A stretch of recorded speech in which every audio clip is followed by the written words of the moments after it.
If you wish to grow, if you wish to improve yourself, if you wish to move forward with your life, or even if you don't, the answer to all of these is responsibility. Why I say even if you don't is because life naturally hands us challenges through which we need to grow. So even if we don't choose to grow, we still need to grow, and we're still going to grow whether or not we want to or not. And the answer to that is through responsibility.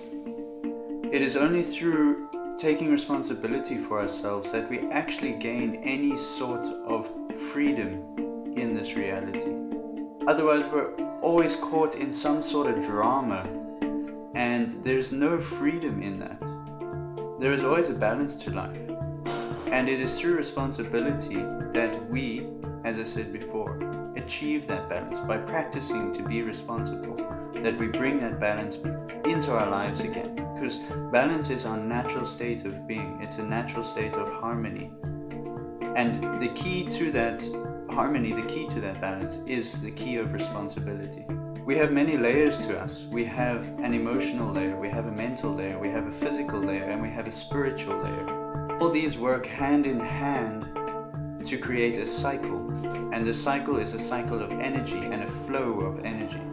When one area begins to dwindle and we do not bring it back into balance, and then it dwindles even further and further and further, we create gaps in our energy cycle, in our energy flow.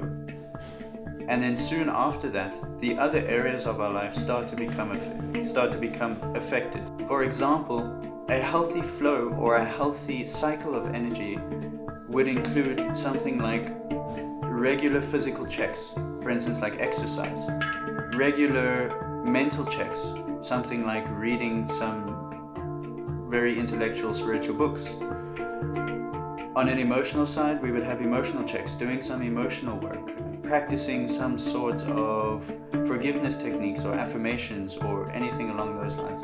And on a spiritual note, we would have spiritual checks, so things like meditation or different types of yogas or something that helps us connect with who we are spiritually.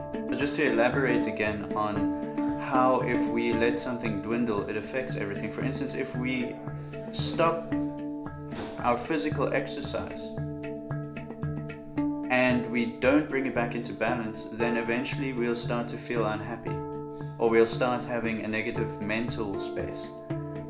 And then slowly but surely that negative mental space will start to affect our emotional space, and our emotional space will just make us not want to do anything spiritual, and then you have a complete new cycle, but now of negativity as opposed to a flow of positivity, or rather it stops the flow from being in the flow. Don't get me wrong, I'm not trying to suggest that we need to be perfect or rigid in our responsibility. However, being responsible, it does require some discipline. And I promise you that once we become more responsible, you and I both will start to feel a lot lighter, and we'll start to feel a lot more free, and we'll realize that we were weighed down by so much of the aspects that life was handing us, and we will take back our inner authority.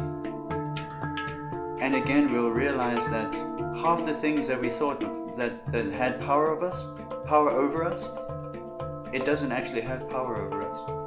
And that's where freedom lies. Or at least a sense of freedom.